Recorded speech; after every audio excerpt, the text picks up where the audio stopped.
ভাগৱত গীতাৰ 4টা মৌলিক নৈতিক স্তম্ভ অৰ্থাৎ মানৱ ধৰ্ম চিৰন্তন পথ। অহিংসা সত্যম ক্ৰোধ ত্যাগ শান্তিৰ পৰিচনম দয়া ভূতেক্য লোকপত্তং মাধৱ ক্ষীৰৰ সকলম। শ্ৰীমদ ভাগৱত গীতা 16 ইয়াৰ অৰ্থ হ'ল অহিংসা, সত্য, খং, ত্যাগ, সংযম, শান্তচেতা, পৰনিন্দা, বৰ্জন, সকলো জীৱৰ প্ৰতি দয়া, কোমলতা, লজ্জাবোধ আৰু শত্ৰুতাৰ অভাৱ এই সকলোবোৰ দৈবী সম্পদৰ লক্ষণ। তলত লিখা এই 4টা নৈতিক গুণ সনাতন অৰ্থাৎ আত্মাৰ পোহৰ। 1. সত্যবাদিতা। ভগৱানে কয় সত্যই ধৰ্ম, সত্যই ব্ৰহ্ম। সত্য এনে এক শক্তি যি মিছা চাহটো পোহৰ দিব পাৰে। গীতাত কোৱা হৈছে সত্যং ব্ৰুয়াত প্ৰিয়ং ব্ৰুয়াত, অৰ্থাৎ সঁচা কথা কোৱা কিন্তু ই যেন হৃদয় আকৰ্ষণীয় হয়। সত্য আচৰণৰ আত্মা শুদ্ধ হয়, বিবেক জাগ্ৰত হয় আৰু ঈশ্বৰৰ পোহৰ প্ৰকাশ হয়। 2. অহিংসা। শ্ৰীকৃষ্ণই স্পষ্টকৈ কৈছে অহিংসা পৰম ধৰ্ম। অহিংসা মানে মাত্ৰ শাৰীৰিক হিংসা বৰ্জন কৰা নহয়, চিন্তাত, বাক্যত, হৃদয়ত আনক আঘাত নকৰা।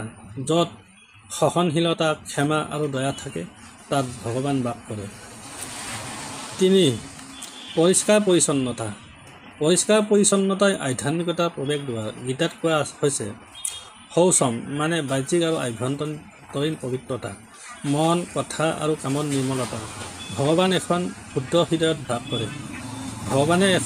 হৃদয়ত বাস কৰে। পৰিষ্কাৰ পৰিচ্ছন্নতা কেৱল শৰীৰৰ নহয়, মন আৰু চেতনাৰো হয়। 4. তপস্যা। তপস্যা মানে কষ্ট নহয়, তপস্যা মানে নিজকে আত্ম উপলব্ধিৰ পথত স্থাপন কৰা, প্ৰয়োজনীয় ত্যাগৰ মাজেৰে নিজক শুদ্ধ কৰা। তপো ধৰ্ম অৰ্থাৎ তপস্যাই ধৰ্মৰ মূল।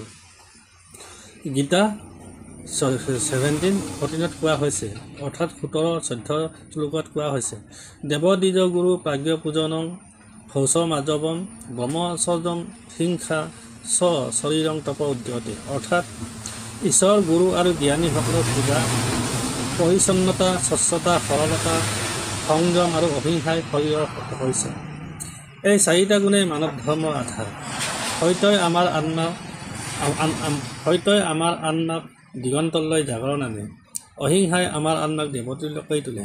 পৰিচ্ছন্নতাই আমাৰ চেতনা ভগৱানক গ্ৰহণ কৰিবলৈ প্ৰস্তুত কৰে। তপস্যাই আমাৰ আত্মাক শুদ্ধ কৰি মুখ্য পথত পৰিচালিত কৰিব।